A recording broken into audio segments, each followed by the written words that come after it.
Good afternoon, everyone, and I'd like to welcome you and call to order our Middlesex County Council meeting for Tuesday, September the 12th.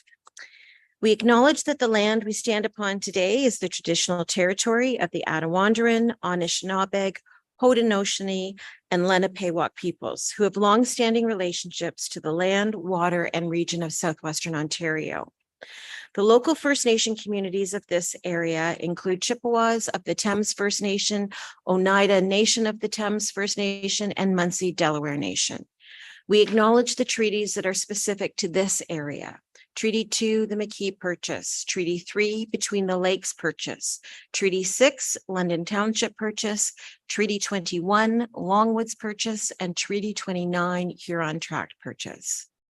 We value the significant contributions, both in the past and the present, of local and regional First Nations of Turtle Island. We acknowledge historic and ongoing injustices that Indigenous peoples endure in Canada, and we affirm our commitment to honoring Indigenous voices, nations, and cultures, and to moving forward in the spirit of reconciliation and respect. So it's September and it means back to routine. Since we last met, AMO was held, and I hope that you not only enjoyed the programming that was offered at the conference, but also the interactions and getting to know colleagues, not just from our own area and region, but from across the province. During the conference, the PJ Marshall Innovation Award was presented. And it was very exciting to be in the audience when the award recipient was announced. Congratulations to Middlesex Centre for receiving this honor for building efficient shared services through technology. Middlesex Centre was the first municipality in the province to transition to a fully automated paperless 3 permitting system for building services. Using Cloud Permit, Middlesex Centre was able to automate the building permit process, including applications, plan revisions, fee calculations, payment tracking, inspections, and reporting to MPAC and Stats Canada. Middlesex Centre had already been providing services to Lucan Biddulph, but using Cloud Permit has allowed them to also provide services to North Middlesex, Adelaide Metcalfe, and Southwest Middlesex. Many of our local municipalities have benefited from this shared innovative service. Not only is Middlesex Centre and the serviced municipalities saving money, but this service has seen an incredible 50% reduction in building permit processing time. And that was during the recent building boom and pandemic. So I want to congratulate Middlesex Centre, Mayor DeVete, and of course the CBO, Arnie Marsman, and it really was great to be there to cheer that announcement on. September also means Labor Day, which means the annual Middlesex Plowmen's Association plowing match. We were a small but mighty group this year, and I have to say, because I'm sitting in this chair, that I had my best showing ever. And I came in second, and I found out from past warden Ian Bremner that it was a legitimate second. So I'm very excited about that. I don't think that's too bad for a city girl. But I do want to congratulate Councillor Greg Wilsey from Strathroy-Caradoc, who took home the bragging rights this year. And thank you to the Middlesex Plowman and landowner Joe Thompson for hosting us on Labor Day. And I also want to take this opportunity to congratulate the Middlesex staff softball team for a very successful season. It came to an end this weekend with the season-ending tournament, and I was able to get out to one of the games on Saturday. Many departments are represented on the team, and what struck me most was the camaraderie shared by the teammates. To say that I enjoy working with the staff here at Middlesex is an understatement.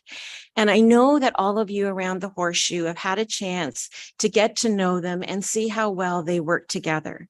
But seeing them outside of work in a more relaxed social setting only emphasized to me how fortunate we are to have this group working for us in Middlesex. So congratulations on a good season, team.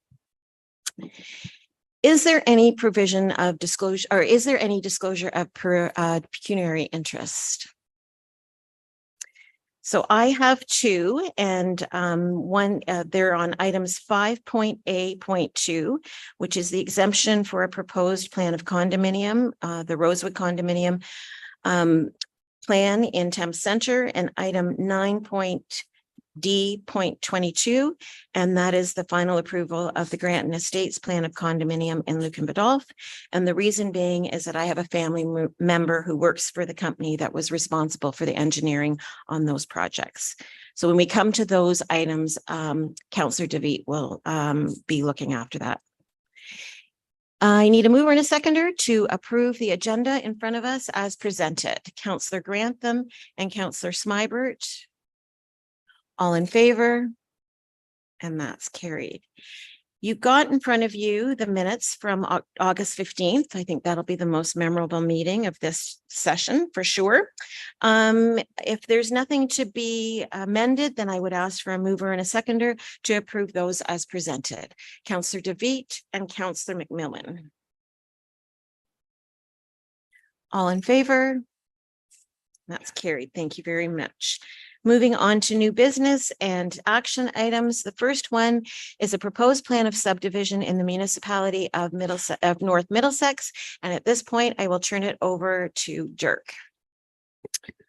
Thank you. And through the warden. So this is in Park Hill. It's a just over 9-hectare property, sort of on the west end of town.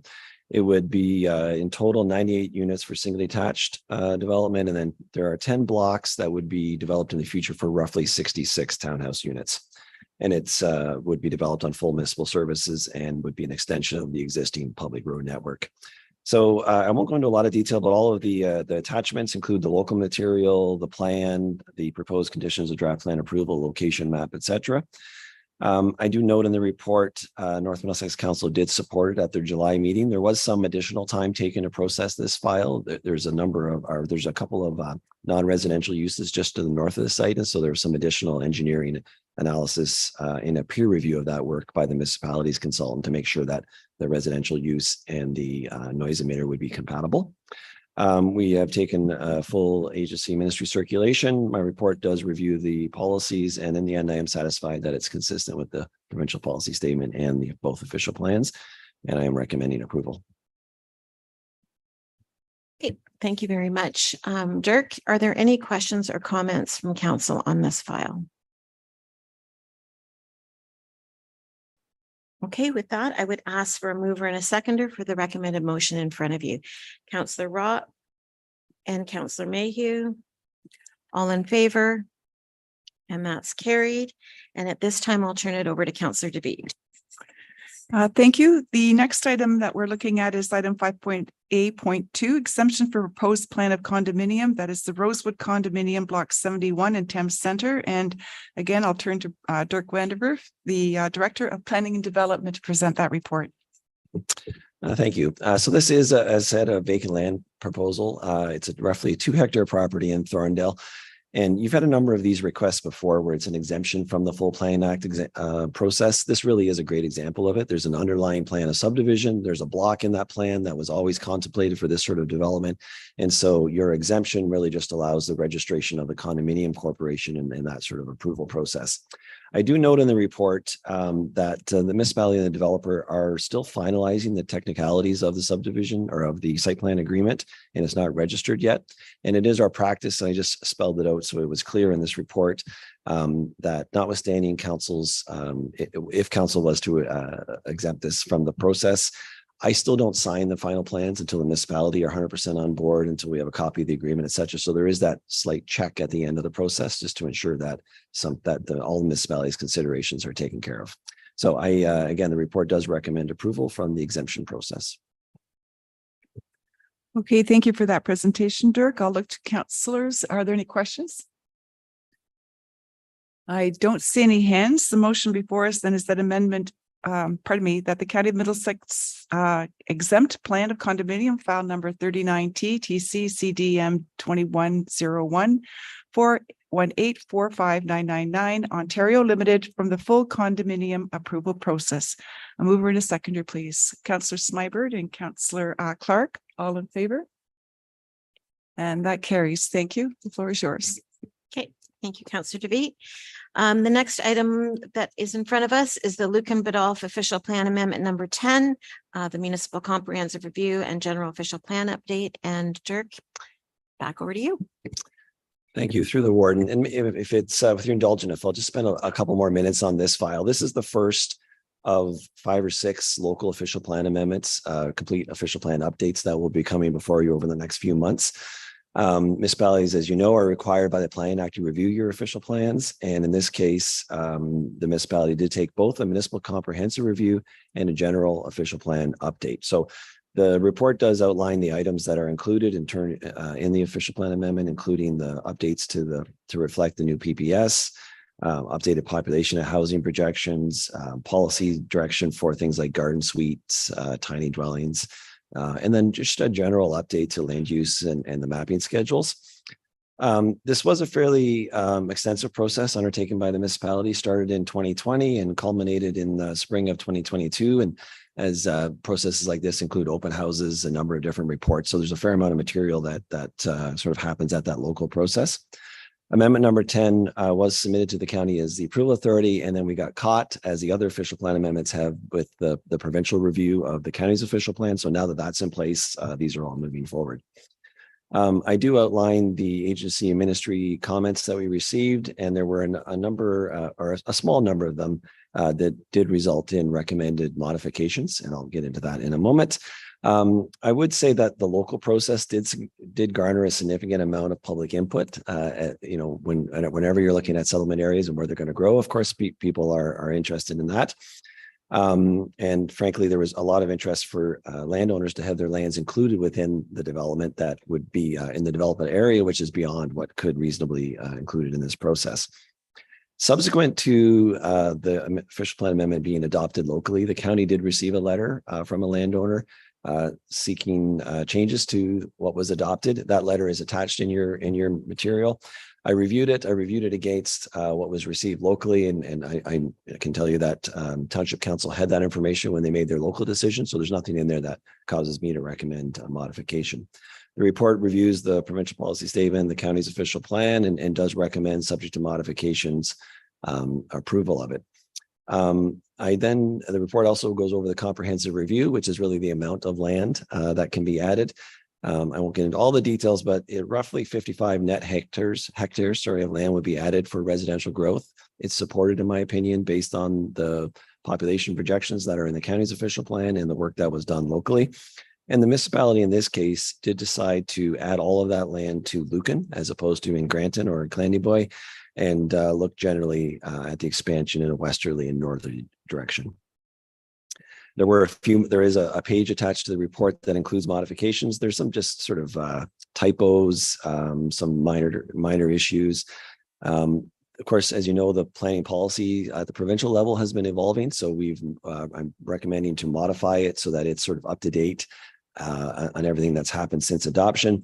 And then also with the approval of amendment number 3 to the county's official plan, the modifications would update the local official plan to reflect what the province did there. So based on all of that, I am recommending approval. I do believe it's consistent with the provincial policy statement and is good land use planning. Okay, thank you, Dirk. Questions or comments on this report in front of you?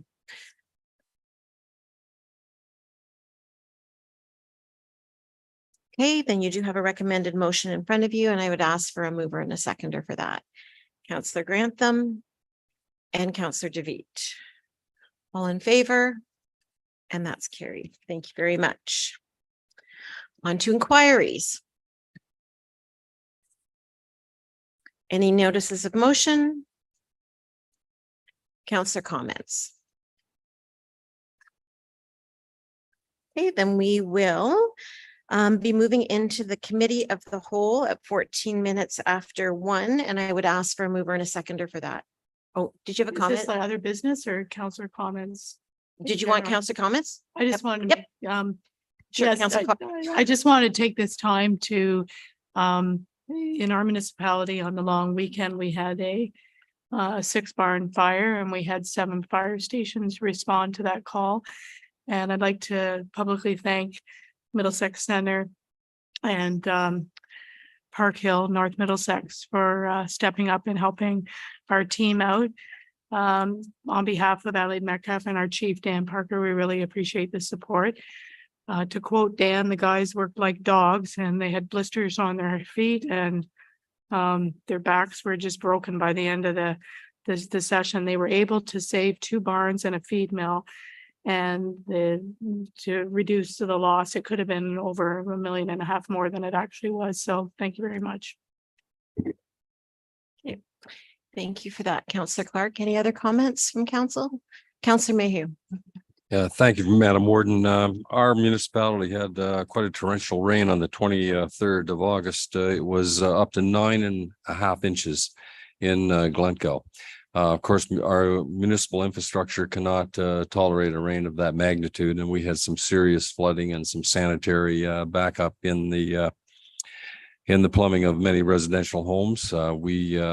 I think we're in a state now where people are cleaned up and dried out, and restoration is commencing, but there certainly were a lot of orange fluorescent shirts on our streets. To give you a visual, the water on the roads was up to 2 feet deep in residential areas. Many cars could stall out, and of course, driving through such roadways creates a wake just as a boat would on a lake, and that even caused some substantial damage.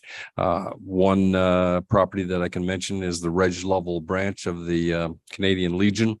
Their facilities for fellowship downstairs was completely flooded with sewage backup, and that puts them in a very difficult position. They have to cancel engagements that they had the hall booked for, and they have quite a process. Many councillors came up and gave comments of sympathy to Mayor Mayhew, and I appreciate that very much. And it was a once in 100-year rain, and I think that's the only misinformation that I may have received, because I think a rain like this will come far before 100 years, and I think climate abnormalities are something that we are going to see and have to live with. Thank you very much, Madam Warden. Thank you for that, Councillor Mayhew. Any other councillor comments? Okay, I would ask for a mover and a seconder to move us into the committee of the whole at 1:17. Councillor McMillan and Councillor Smybert. All in favor? And that's carried. Thank you very much. We do have a delegation today, and at this time, I would ask for Superintendent Miranda Bothwell to come up and join us from MLPS.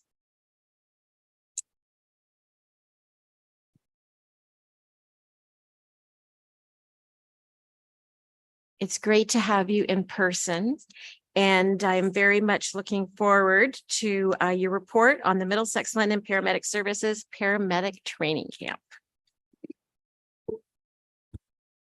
Thank you so much, Madam Warden and members of council, for having me here today. I would like to introduce you, if you have not heard of our Middlesex London Paramedic Service Paramedic Training Camp. To give you a little bit of background, this initiative started back in 2013, when we started to receive multiple phone calls from local high school students looking for co-op placements. Obviously, with the nature of our paramedic profession, we are not able to offer ride-alongs. So this gave us the opportunity to really start thinking of how we could engage our local youth and provide the education and hopefully inspiration of potentially becoming paramedics in the future. Let's switch to the next one. So 2015 was our first year that we ran this program. This is a week-long initiative that we run in the summer, typically either in July or August. We've geared our program towards students aged 15 to 17. The registration process has modified over the last few years with the increase of interest. We've added an interest essay, and there is a cost that covers all of our supplies. Each student receives 2 t-shirts, and most importantly, they all finish the week with a 3-year valid certification through Canadian Red Cross for standard first aid and CPR. The agenda for this program is quite jam-packed. The goal is to really focus on inspiring our youth, showing collaboration with our allied agencies, and promote the education of becoming a paramedic in the future. To give you an example, this year, our first day, we focus on the standard first aid certification. In the morning, everybody will be certified. And then throughout the day, we'll focus on advanced skills and start building from there. So really by the end of day one, we have these 15 to 17-year-olds practicing intravenous, obviously not on each other, and IM injections, and focusing on how medical math really takes center point in the paramedic profession. Day two, depending on the schedules of our allied agencies, our program will change throughout the years. This year on day two, we did a visit to our orange helicopter hangar located at the London airport. They did a tour there, again, built on the advanced skills. So Orange typically has the critical care paramedics that we see throughout the province there. So the students learn the difference between the advanced care land and the critical care that they see in the air. And then we also did a little tour of the London Airport Fire Department. And the afternoon we did multi-casualty incident training at our local emergency operations center in Byron. These students went through a tabletop exercise to see how we would all kind of collaborate together in a natural disaster.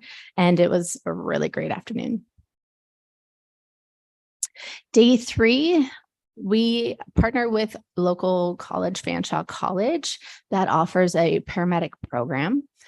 This gives the students an opportunity to really take a look at the day in the life of a paramedic student. So they tour the campus. More importantly, they're looking at the prerequisites that they need to start focusing on in their last few years of high school. And they have the opportunity to ask questions about the paramedic program, about the nursing program. So really they can focus when they return back to school in September. We also have a physical component. The boot camp is always a great addition. We try to do that before lunch, but it again focuses on the physical component of our job. Thank you. Day 4 this year, we had the opportunity to collaborate with the London Fire Department Camp Fit, which actually lined up fantastic for us. So they were running a camp, we ran a camp, and then both camps had the opportunity to, again, collaborate, focusing on auto extrication. So our paramedic students witnessed what it looks like for the fire department to stabilize a vehicle. And then we went in and provided care and extrication, all while working together. The students had an opportunity to practice their communication skills, which was a fantastic opportunity for them as well. And then in the afternoon, we had the opportunity to tour our local trauma hospitals. So we stayed at Victoria campus. The students went in both adult side and pediatric side to see similarities, differences, and how the paramedics integrate into the hospital system. Day 5, focusing on protective personal equipment. Obviously, over the last few years, we can all appreciate how important that is.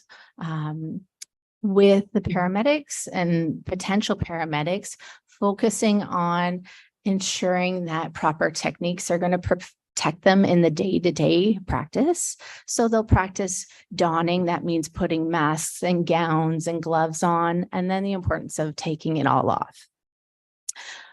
In the last few years, we've also added a public engagement presentation. Our first year doing this was actually back in 2019, and we thought that this would be, again, a great focus for these students to look at that public engagement piece and think about how we can be proactive as paramedics. So 2019, those students focused on CPR and AED. And this year, our group, I let them kind of pick what they wanted to do, but the objective was to provide a social media campaign geared towards their peers. And they were to pick a social media channel that would actually get through to their peers. No surprise, every single presentation was via TikTok, but they really spent the time that they had throughout the week to work together, and they all created fantastic presentations, which was great. And then the afternoon, this is probably my favorite part of the week. As you can see, it's a very busy week, but the afternoon, we have the opportunity to invite family and friends of each of the students to come for a skills and scenario day. This year, we set up multiple scenarios and skill stations with the objective that everyone leaving, family and friends, would know how to do CPR, they would know how to use an AED, and they would know how to stop the bleed in an emergency. Great turnout for sure. We had our largest intake of students this year being 20, and the skills station, I'm sure you can recognize a lovely person up there. Everyone had the opportunity to get hands-on, and they were fully immersed in it, which was great. So highlights over the last few years, obviously we had to take a break with our beloved paramedic training camp over COVID. But since 2015, we've had the opportunity to offer 6 years of programming, each year modifying it a little differently to make sure that we meet the needs of the students that we're seeing. Again, our past year or our past month, this year, we had our largest intake of 20 students. And when we are sending it out, this is really by means of social media, word of mouth, getting into the school specialty classes. But we actually had our first wait list this year. Typically, we have 10 to 15 students max, just so that we can really focus on those advanced skills. We exceeded that and pushed it to 20, and I had 6 on a wait list. For the most part, all of our students are local, coming from Middlesex, Elgin, Essex, Lambton. This year, we actually had a student from Thunder Bay. The entire family came down for the whole week so that their student could have this opportunity. Obviously, what that added to the pressure to make sure that we made this trip worth their while, but it just goes to show how programs like this really do have an impact on the youth in our communities. And Middlesex London is really leading the way, as not many other services are offering these programs. So it's great to see. The interest has definitely been gaining over the last few years. And the opportunity, again, to collaborate in a non-emergency setting, the students really get that chance to see how we actually do work together. We all bring something different to the table, but we all have the same goal to support our community at need. Over our last 6 camps, we have seen 88 students, which is fantastic. And with that, we have also in Middlesex London Paramedic Service, we have hired 5 previous students, which has been phenomenal for me to see, being with this program from inception. Seeing these high school students now become colleagues is definitely a highlight of the program. Again, this is an opportunity to really reach out to sometimes a tougher age demographic. The engagement that we see within these students is definitely inspiring, and it has been my drive to continue this program over the last 6 years. With that, if there's any questions, I definitely would welcome. Okay, thank you very much for that, Miranda. I do want to congratulate you and your team on the camp. It was really great to come out and have that opportunity to participate on the last day. I would echo everything that you say about the students, what they're able to see from our service. And, you know, like any camp, there's always some standouts that, you know, excel, and that certainly was the case with this camp. And it was great because the other opportunity that I think 3 of them had was because the media was there for the last part, for when the friends and family were there and walking through the different stations. So I think there was 3 of them that had opportunity then to engage with the media, which of course not many teenagers get to do, but that was a good experience for them. But you know, everything that you said, the camaraderie, the passion that these kids had really was exciting to see, and be anxious to hear what happens to that group of 20 students in the years to come. So next year when it runs, I would really encourage my colleagues to take the opportunity to go out and watch and see exactly what is being offered, because as Miranda said, it is unique across the province. So with that, any questions or comments from my colleagues? No, that's it. Thanks very much, Miranda. Congratulations again. Thank you. With that, I would ask for a mover and a seconder to accept that report for information, please. Councillor McGuire and Councillor Mayhew. All in favor? And that's carried. Okay, we do have reports from county officers now, and we've got one from Paul Shipley, our legislative services manager and clerk, and Cindy. I guess the 2 of you are doing this together. Okay. Thanks to the warden. Yes, we are doing it together. I'm doing the first few slides and then Paul's going to pick up. So we do have a small slide deck. If Rebecca can put that up.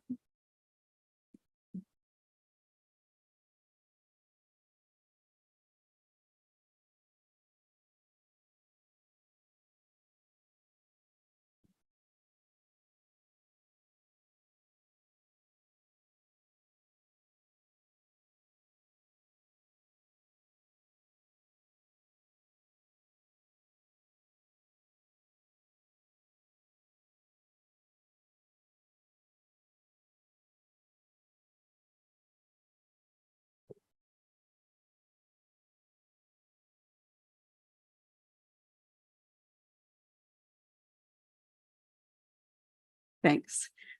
Again, thanks. And through the warden to council, the Middlesex initiative, Breaking New Ground, represents a robust strategic plan to guide the development and operations of Middlesex County for the years 2021 to 2024. This plan was developed through a comprehensive process initiated by Middlesex County in early 2020. The strategic plan charts out a vision, guiding principles, goals, and objectives, focusing on legislative core service areas. I was going to say next, but we're already there. So what is strategic planning? A strategic planning is a tool for setting the direction and making informed decisions for the county's future. It is a critical resource that helps municipalities navigate changes, tackle challenges, and seize opportunities. The Middlesex initiative serves several important purposes in guiding the development and operation of the county, including the plan articulates a vision for the future of the county based on shared understanding of the county's values, aspirations, and priorities. The plan defines clear, actionable goals and objectives that align with this vision. These goals may relate to a wide variety of municipal issues, such as economic development, land use, which we've heard a little bit about today, infrastructure, public safety, environment, and social services. The plan guides the allocation of resources, assisting council to prioritize investments and initiatives that will have the greatest positive impact on the county. And that clearly does tie to our budget process. The plan also provides a basis for measuring performance and progress towards goals, fostering accountability among municipal leaders, and transparency to our public. The plan encourages a long-term view, promoting sustainability, decision-making that balances current needs with the future well-being of the county. The Middlesex initiative generally establishes a clear direction and focus on core legislated services and infrastructure for the county, again for that 4-year period of 2021 to 2024. As the community is constantly growing and changing, the strategic plan ensures that Middlesex County is well positioned to respond to challenges and capitalize on future opportunities that arise. And I can definitely say that I was glad we had that plan as we went through COVID-19 and that pandemic. So next. So a little bit of background around the process. I know a lot of the council members here today weren't part of that process, so I thought I'd just give a little bit of background to talk about it. So in January 2020, Middlesex County began to consider the development of a strategic plan and that process.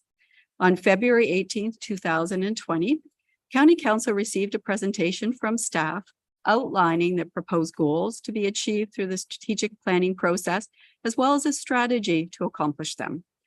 During this presentation, Council took the opportunity to refine the goals and to provide direction as to how to undertake the strategic planning process. Throughout the month of June 2020, County Council and staff participated in a number of breakout sessions and working group meetings. Following the breakout sessions, the strategic planning working group developed the first draft of the strategic plan for Council's review and considerations. Staff presented County Council with a draft version of the strategic plan on July 14th, 2020. During this time, Council had significant and thoughtful discussions in regards to the strategic priorities, goals, objectives, and guiding principles. Through this discussion, County Council's final draft strategic plan was developed. And then on October 13th, 2020, County Council approved the strategic focus, goals, objectives, and guiding principles that were developed through the strategic planning process. And then finally, on January 19th, 2021, County Council approved the Middlesex County 2021 to 2024 strategic plan. Again, the Middlesex initiative, breaking new ground. So you can see it was the quite comprehensive process that Council went through to end up with this plan. Next. So guiding principles. As part of the process, Council also approved 7 guiding principles that you'll see listed there. So they go everywhere from balancing the rural-urban qualities, building relationships, leading, being flexible, recognizing our uniqueness here in the county, financial stability, and focusing on diversity and inclusion. These guiding principles are the foundation of what we believe and value and how we are expected to behave as we execute our strategies. Next. So this takes us to our strategic focus. The strategic plan includes 4 areas of strategic focus: cultivating community vitality, connecting through infrastructure, strengthening our economy, and promoting service excellence. Next, now I'm going to pass it over to Paul, who's going to talk a little bit about the progress that's happening here at the county. Thanks, Cindy. To you, Madam Warden. Obviously, having a plan is great, but we need to monitor the progress of the strategic plan to see how effective it is, to make course corrections. One of the objective ways in which we do that is through the strategic alignment section of all the staff reports. And what we've done here is a cumulative assessment of that. And there's been a total of 1,053 initiatives. And I think objectively, this aligns what persons would think subjectively is that the county puts a lot of effort into all areas. However, that investment in promoting service excellence and really providing those great services to our communities is what's really important, and the numbers bear out that way. I won't go into detail on each individual item, but what the report highlights is that each service area has contributed greatly to these strategic areas and guiding principles for the county. And I think also fascinating is that you see administrative efforts and political representative efforts pursuing this common objective to enhance the services and efforts we provide to our communities. So under each of those service areas, it spans from the lodge to MLPS to core administration to the libraries, just everywhere, and everyone's contributing. So there's those for each of them. And then as we move forward, obviously, the Middlesex initiative goes 2021 to 2024. And that will be revisited to see if that aligns with what we're looking forward towards the future for continuous improvement, and how we can continue to deliver those core legislated service areas through the budget and obviously through council direction.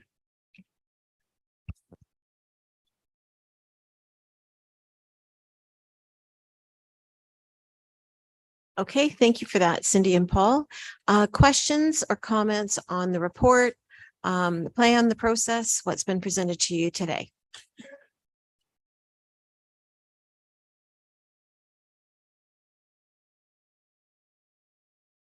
Okay, I guess that's good. Councillor Roth.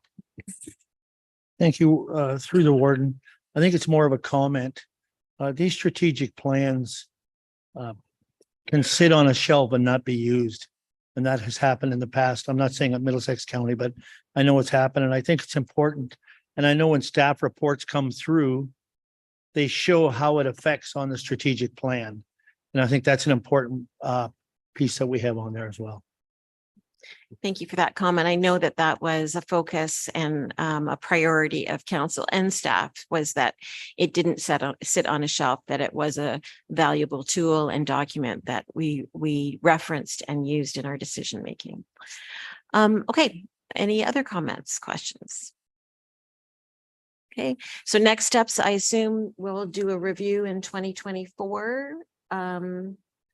Is that the idea?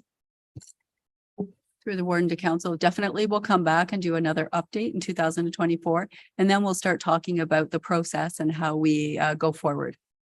Thank you for that. All right, if there's no other comments, then I would ask for a mover and a seconder to accept that report for information, please. Councillor Clark and Councillor McGuire, all in favor, and that's carried. We do have an action item, and this has surrounds our accessibility policy and procedure, and there's some changes to that. And I'll ask Paul to deliver that report.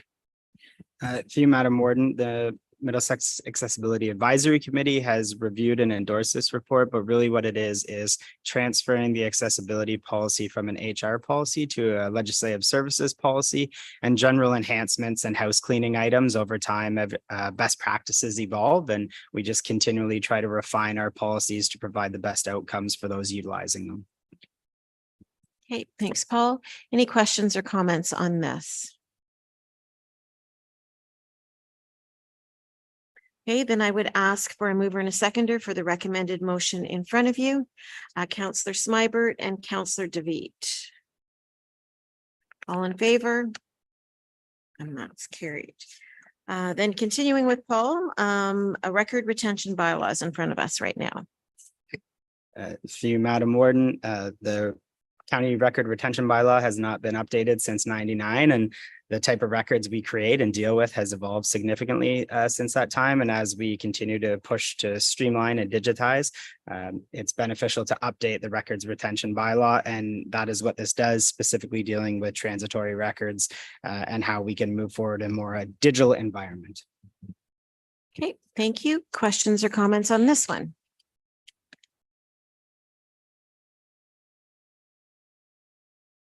Okay, seeing none, then I would ask for a mover and a seconder for the motion in front of us to receive that bylaw and to bring forward a record retention bylaw for council consideration. Councillor Ropp and Councillor Grantham. All in favor? And that's carried. Okay, this is a report from Cindy but I think Joe is going to be delivering it. And it is to do with an increase to nurses and homemaker services. Joe. All right, thanks very much, Warden, and through you to the council. As you can see, ParaMed, like many other organizations, are facing challenges with staffing after COVID. This request for the increase to the wages will help recruit and retain valuable staffing and qualified staffing to support individuals in Middlesex County. I agree with the increase and put it forward towards council. And if there's any questions, I'm here to answer. Okay, great. Thank you, Joe. Questions or comments from council or the committee of the whole, I guess. Councillor Rock. Thank you. Through the warden to Joe. Joe, I'm not seeing in the report, do these people who go to home care, do they get mileage as well? Through you, Warden, to the councillor, all the wages are through, or any costs are beyond what we're requested to pay. So no, we do not pay for any mileage beyond what the general pay wage is. So thank you. Any other questions or clarifications? Okay, then I would ask for a mover and a seconder for the motion in front of you. Councillor Brennan and Councillor Rock. All in favor? And that's carried. And sticking with Joe, Children's Services update. thank you. And through the Warden Council. As you can see in the report, there are a lot of exciting things and opportunities that are going on in children's services right now. Well, a lot of it is good news that London and Middlesex has received an increase in our allotment of licensed childcare spaces. There may be some challenges with staffing and some startup funding that we must overcome. I am confident, though, working with our childcare partners and our partners at the City of London, that we'll be able to meet those challenges and move forward successfully. As the Canada-wide early learning and childcare program continues to evolve, we'll bring any new information back to council. Thank you, and I'm here for any questions. Thanks, Joe. Questions or comments on this one? Councillor DeVete. Thank you. It's just more of a comment. It's great to see this space, but it really is important to have the people there to provide the service, the families that are relying on this and are waiting for this. Yeah, I guess it's bittersweet. Fingers crossed that we can get some programming in place to make sure we can get the numbers of people through to get those spots manned properly. Thank you. Thank you for those comments. Any other comments? All right, then I would ask for a mover and a seconder to receive that report and update for information, please. Councillor Smybert and Councillor DeVete. All in favor? And that's carried. Okay, we have a report from Dirk. This is an exemption for a proposed plan of condominium in Middlesex Center, Oxbow Developments Limited. Dirk. Thank you, through the warden. So this is a 50 townhouse unit development just down from Parkview on Oxbow, next to an existing seniors development. It has gone through a public rezoning, actually 2 rezoning bylaws or zoning bylaw amendments, and also through the site plan process locally. So they are requesting an exemption from the full plan of condominium process, and I am recommending approval. Okay, thank you for that. Questions or comments on the report in front of you? Okay, then I would ask for a mover and a seconder for the motion in front of you. Councillor Smybert, and seconder, Councillor McMillan. All in favor? And that's carried. Okay, Sticking with Dirk, this has to do with the Middlesex Center Official Plan Amendment number 59 and the MCR for Middlesex Center. And I will turn it back over to you. Thank you, Warren. There are some similarities to the report earlier that, as you know, municipalities are required to amend their official plans. Middlesex Center has done that. And I would say amendment number 59 is a substantial overhaul of the official plan. As you know, driving through the municipality, or if you're from the municipality, there's been a lot of growth and a lot of change in Middlesex Center. And so the official plan amendment really is reflecting that scale of development. The municipality did undertake a fairly extensive process locally over 2.5 years, quite a few background reports. It's a case where they put forward proposals, garnered public input, and sort of in an iterative process. The report does review the usual areas, including the agency, ministry, and public comments. There are a few minor modifications as a result of comments from organizations such as the Ministry of Transportation and the Chippewa of the Thames First Nation. Again, like the earlier report, there certainly was a lot of public input in this official plan amendment. A number of people are interested in growth in a number of different settlement areas. One of the things that makes it more complex, frankly, for Middlesex Center is just because they have quite a few different settlement areas, including several that are fully serviced.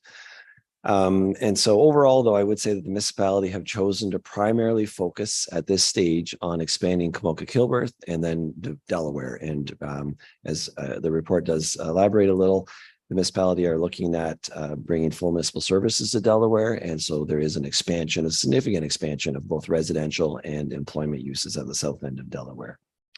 The report reviews the policies. I am subject to the modifications that I'm recommending. I do believe it meets the policy tests. In terms of the municipal comprehensive review, so the land balance and the amount of growth, the report does note, as I've already said, about the growth being directed to primarily to Kamoka-Kilworth and Delaware. And that the municipality are undertaking a servicing master plan to bring full municipal services to Delaware. Excuse me. Overall, the amendment would designate approximately 128 hectares of land for residential uses. And that's an over designation of approximately 20 hectares. Similarly, the amendment would designate 95 hectares of growth for employment uses at the south end of Delaware with frontage or visibility from the highway, which is an over designation of approximately 25 hectares. When I say over designation, sort of using the projections and the math and translating that to a land needs. Amendment number 59 seeks to bridge that over designation by putting in policies that basically says Delaware is to be fully serviced. Nothing can happen there until it's fully serviced. And then you have to do another official plan amendment at that time. The recommended modifications, which are attached to the report, would, I think, strengthen those policies a little more and just make it really clear to landowners and the public that people can't come in with a development proposal until full municipal services are in place.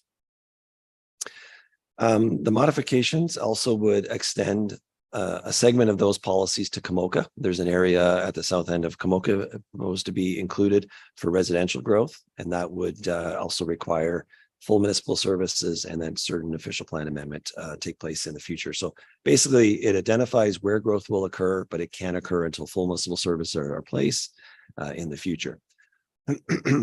Apologies. There are a number of modifications, actually quite a few modifications, just because of the scope and scale of this amendment to reflect both the changing provincial policy context and the county's official plan amendment number 3.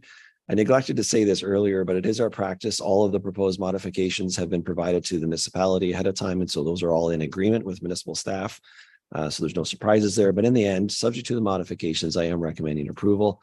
And I believe with those changes, it would be consistent with the PPS and would conform with the county's official plan, including official plan amendment number 3. Okay, thank you for that. Any comments on this report in front of us?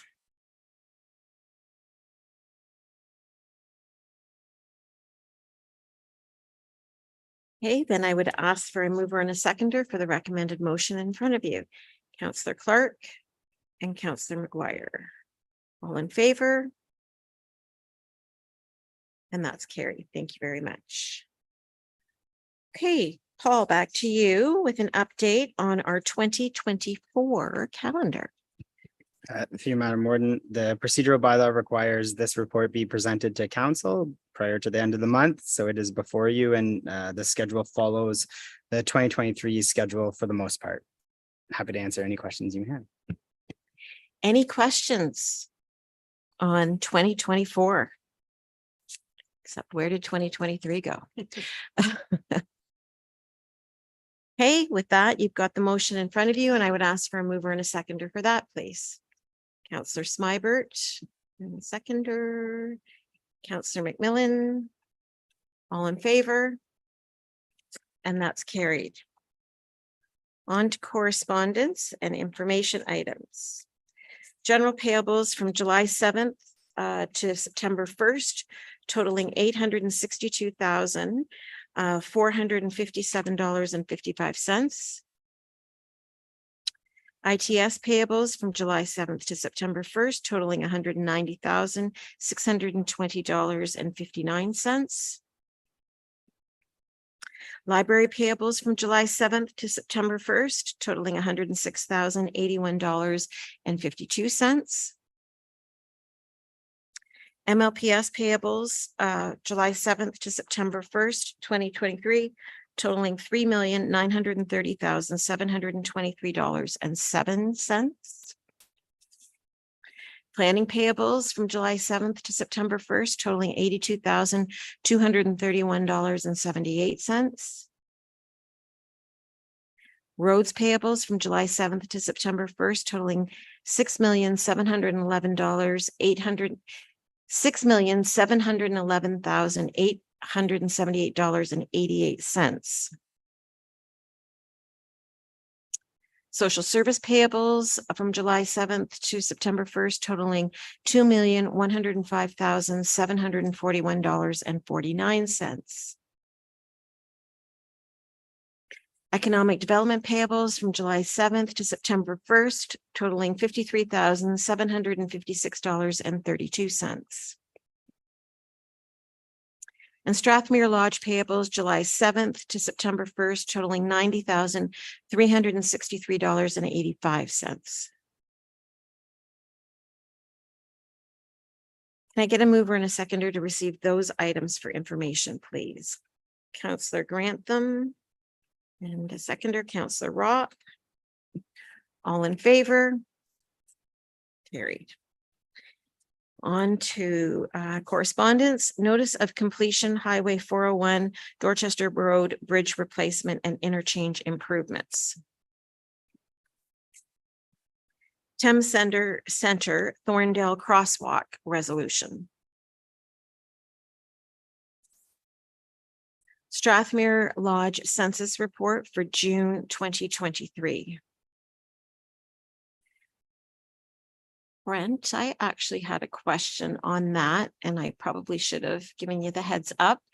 I was curious about the numbers on the waiting list, and are we concerned at all? Because if I'm reading the numbers correctly, they are constantly on an increase, not only month over month, but year over year. Yes, Warden, through you to council, that is correct. The waiting list is growing and signifies a demand for long-term care overall. The province is trying to add additional beds and succeeding, but obviously the demand is outstripping, if you will, what's being added to the system. Do we see any, pressures being put on us at all because of that waiting list growing and having to answer to those pressures? I can't put my finger on anything. Okay, thank you. County of Oxford resolution, homelessness crisis and opioid crisis. Fonum housing resolution seeking support.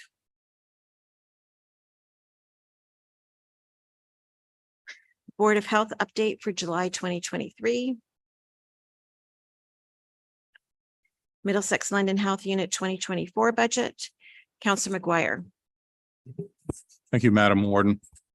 On this document here, there was two issues, and I'm not sure if anybody in the room has the answers to this, but in regards to the second last paragraph where they speak about the senior dental care program that is now operating in Strathroy Caradoc, it says to date, operational funding has not been provided for this clinic, adding to the list of significant financial pressures to MLHU, the health unit, in 2024.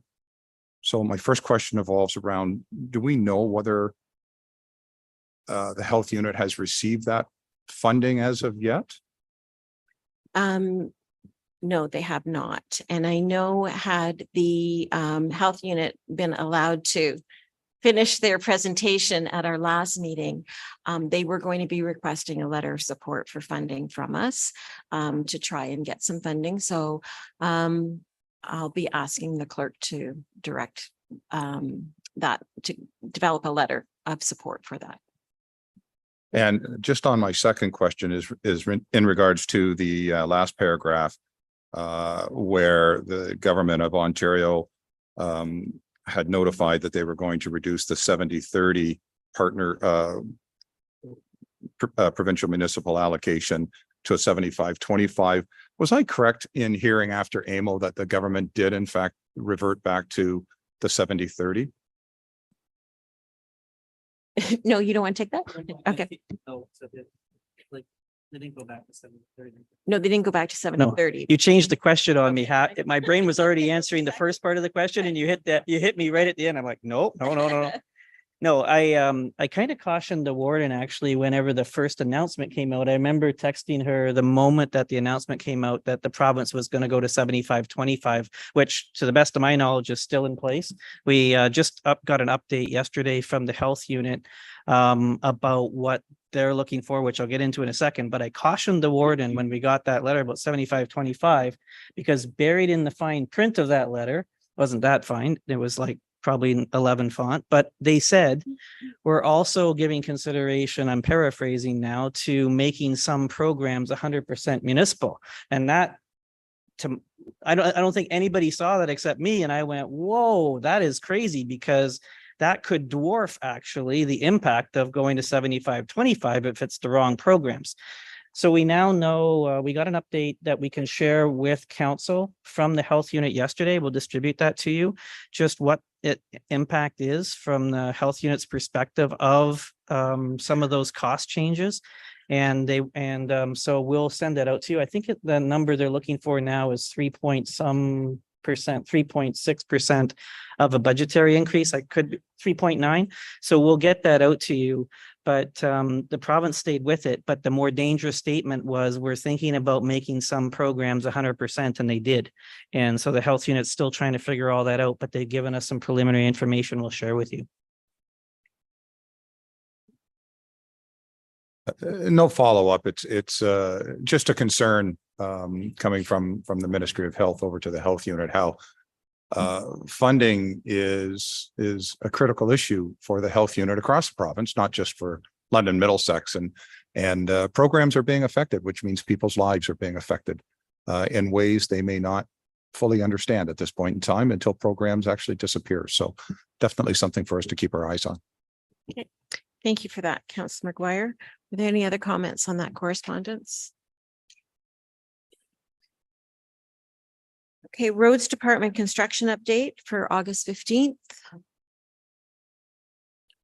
Minutes of the July 17th meeting of the Middlesex Accessibility Advisory Committee. Budget variance report for June 2023. Cindy, I was just wondering, and I don't know if Cindy and Bill want to do this. I know it's too early to talk about forecasting, but I think we need to think about the pressures that we might have in front of us. And just wondering where we were in the budget process, and just looking for an update in general terms. Maybe I'll take the first half and we'll start there. Gordon, it's a great question. I think in both the public context and council context, it's easy to interpret a report like this as some sort of fantastic news. You see that we're below the expectations budget wise in terms of our spending. And it's a common challenge we have whenever we get questions about this from the public. What does this mean? You know, everything's going so rosy and everything's so great that, you know, tax rates are going to come down and we're going to have this massive surplus at the end of the year. This is something we get fairly regularly, including from some veteran counselors who see this report. I just want to take a second, Warden, in answering your question to say that often the bulk of our expenditures come in the second half of the year. So this is a indicator, and it's certainly good news. Like it's good, it's better than us being over budget at this point in time. So I'm not saying that, but it shouldn't be used as any sort of determining factor of where we're going to end up at the end of the year. In fact, this is often misinterpreted as a statement of, well, you have more money than you thought you were going to. What else can we do with it? And this question always shocks me because this is not intended to be a statement of that. And if anything, it's far from a statement of that. Often I have the difficult task of giving the warden the news that, you know, we have real headwinds ahead of us from a total budget perspective. This is one little piece of good news that we're not over budget currently, but we had a terrible budget year last year. Just to remind everybody, we started off at a 14% hole. We took 6% of the tax rate increase from reserves, and we had an 8% tax rate increase. Never in the time, I've been here 25 years this year, we've never had either one of those occur by themselves. And we had both in the same year. What I'm seeing is we're headed for the same type of thing. We're headed for roughly that, if, you know, in that ballpark again. And that's simply not sustainable. There was a time period where we had the most reserves per capita of any municipality in Ontario, probably some would say Canada, but you can't sustain that over time, that type of taking money from reserves. And what we've seen is just a continual increase in the demand for services. The demand for services, this is the fastest growing region in Canada. There's no doubt about it. We see it every day in our numbers. We just were last week, I guess, Paul, we were over there talking about service demands at paramedic services, 12.6% increase in, 12.5. Oh, sorry. Okay, Neil, you're so precise today. I love it. We're playing charades from the back. 12.5% rise in call volume. And when you think about where we've been and that we're still getting 12.5% rise in call volume, we're still seeing massive offload delays. Now we're starting to see them outside of the London hospitals into the Strathroy hospitals. Every area of the services that we deliver at the county are human services, and the demand is rising faster than the population growth for these services, which is already unprecedented. So you've got some major headwinds, and unfortunately, the problem is the assessment system is poorly designed, especially when it doesn't get reassessed to respond to these new challenges. You're getting hit again because you're not getting that extra assessment that you should be getting to help pay for these services. And even that is a lagging indicator. You get the demand for services far before you get your new revenue, even when they do reassessment. So I just don't want this to be misinterpreted by folks, because we have some other things that are going to be challenges. The end of COVID funding, the health unit commented on that in their letter. The end of COVID funding is really going to hurt because we were using that to fund a lot of things that we're doing here. The warden talked about the modernization funding going in. Of course, inflation, people say, oh, isn't it great that inflation is settling down? We haven't seen that in the municipal side. We talked to you last year about how the services we get and the construction and the equipment we use was rising. At the time, I think it was 4 times the rate of what regular inflation was. And we haven't seen that settle down. And then, you know, we have third parties that are already indicating that the demand for housing and the housing costs associated with the demand for that. And then, of course, I just talked about the health unit costs are all rising as well. And so I would say that this is going to be as difficult, if not more difficult, a budget year than last year. And if you're on the budget committee, you know, we're all gonna get through it together. But last year was bad. And next year might be as bad, if not a little worse. And the great news is you're starting from one of the lower tax rates in all of Ontario. But that rise, that delta in terms of sustainability and what people can afford is really scary, because we're getting to the point where if we see another 8% increase in tax rates, it doesn't matter to them that, you know, we started off at a low tax rate. That percentage increase is something that they have to budget for. And we lose a lot of sleep about that. What are we doing about it? I've talked to council before about the fact that, you know, almost 98% of the budget is non-discretionary. You can't go and cut a bunch of nurses from the nursing home. You can't take ambulances off. You have to, by legislation, respond to calls. You have to have the roads at a certain standard. There's just no discretion there for you. And what we're doing is we're trying to get ahead of this. You asked a great question, Warden, about what we're doing from a budgetary process. The best thing we can do right now is communicate the heck out of what the challenges are and make sure people understand, because there's not a lot of great news whenever you have these kind of services. Social, I didn't even talk about social services, but you have the service demands rising and your revenues are shrinking, or not keeping pace with that. And so what we're doing is we've got a report coming to the next meeting about changes in our budgetary process, the timelines, and it's not so much the process, it's just when the information is going to flow. And we're going to try to get, I guess today is the first sort of warning shot you're getting about this is going to be another tough budgeting year. I gave it to your local CAOs last Thursday. I thought it was fair to tell them and show them where these expenditures are coming from. These are not coming from massive salary increases or other things that you would normally complain about in the public. These are coming from huge service demands that are out there in our community, and we have to respond to them.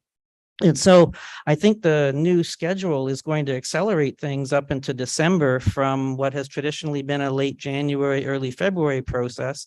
And we're going to be able to get out earlier with the messaging around what some of the challenges are, Warden. The Warden has been challenging us here to see how fast we can get out with the information, how early the budgetary process can start. And we're going to transition over a 3-year period to just gradually move the time earlier and earlier.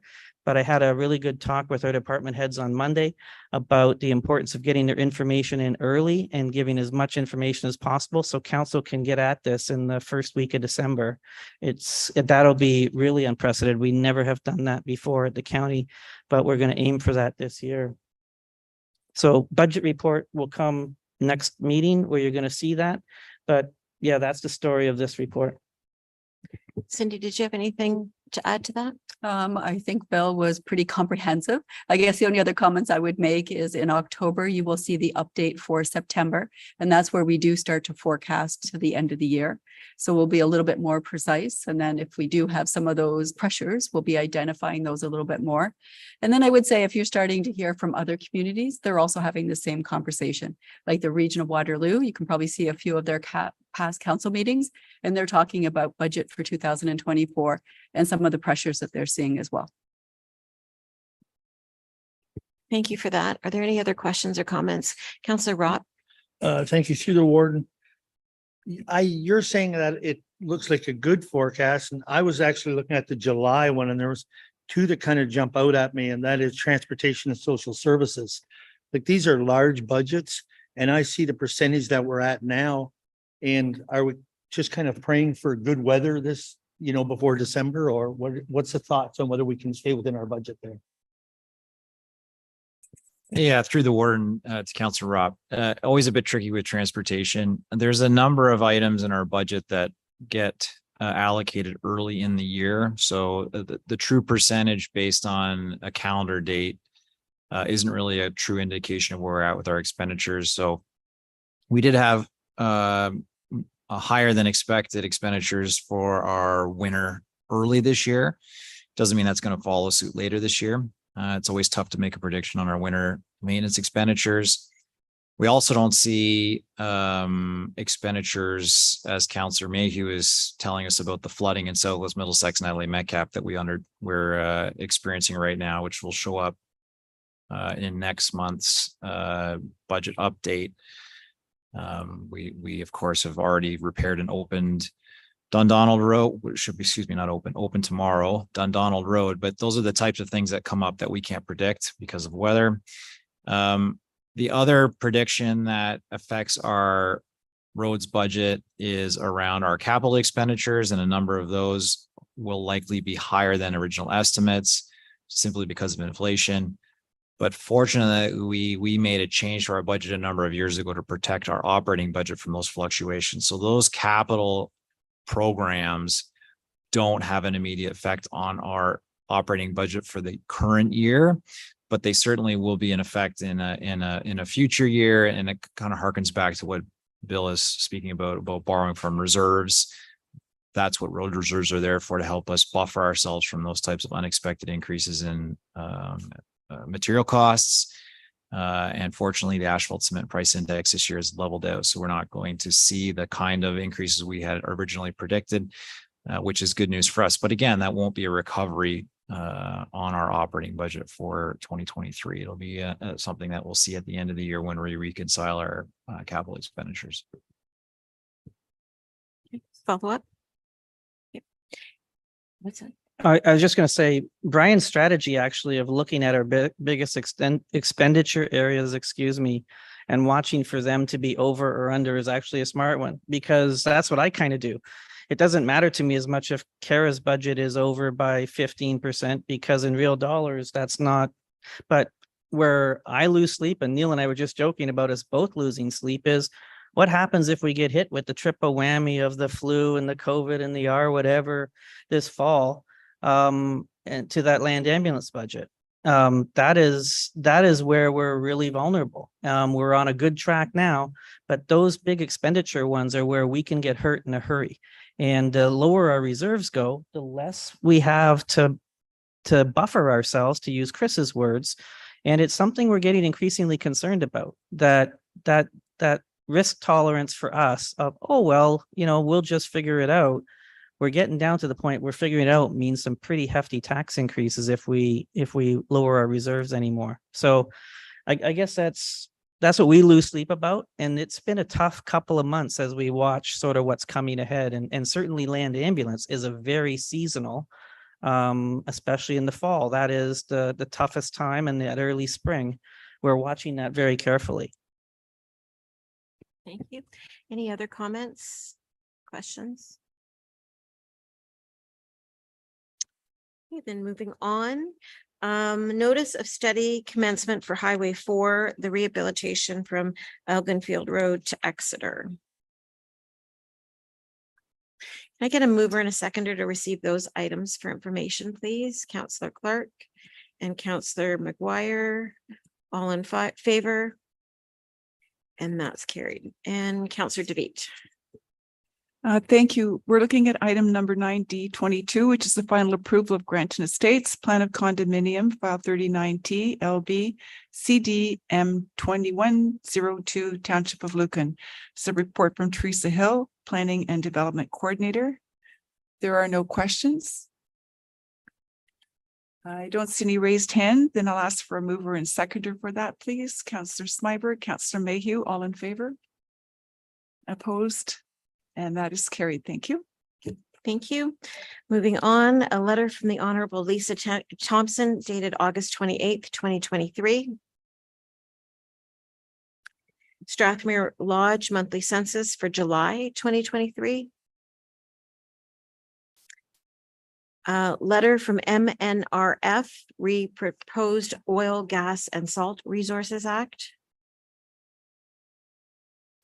And final approval of Tonda Plan of Subdivision, file 39T-TC 1502 for Thames Center. And the budget variance report for July 2023. If I can get a mover and a seconder to receive those items for information, please. Councillor Brennan and Councillor DeVitt, all in favor? And that's carried. Thank you very much. We do not need to go into closed session today, so I would ask for a mover and a seconder so that we rise from the committee of the whole at 2:19. Councillor Smybert and Councillor Grantham. All in favor? That's carried. We have 3 bylaws. Paul. To you, Madam Warden, bylaw 7248, a bylaw to authorize the execution of an agreement of purchase and sale with Brucar Enterprises, Inc. Bylaw 7249, a bylaw to authorize the execution of a holdover lease agreement with Brucar Enterprises, Inc. And bylaw 7250, a bylaw to confirm the proceedings of this September 12th, 2023 meeting of County Council. Okay, thank you, Paul.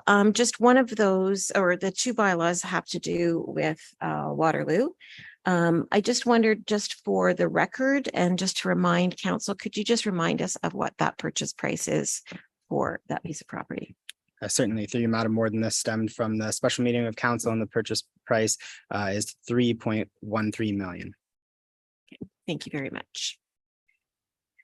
Okay, there's no questions on those bylaws. I would ask for a mover and a seconder to give those bylaws their first and second reading. Councillor McGuire and a seconder, Councillor Grantham. All in favor? That's carried. And for the third and final reading, Councillor Smybert and Councillor Clark. All in favor? And that's carried. Any announcements? Then you've got the dates for our upcoming meetings. The next time we will meet will be Tuesday, September 26th. And if I can get a mover and a seconder to adjourn us at 2:21.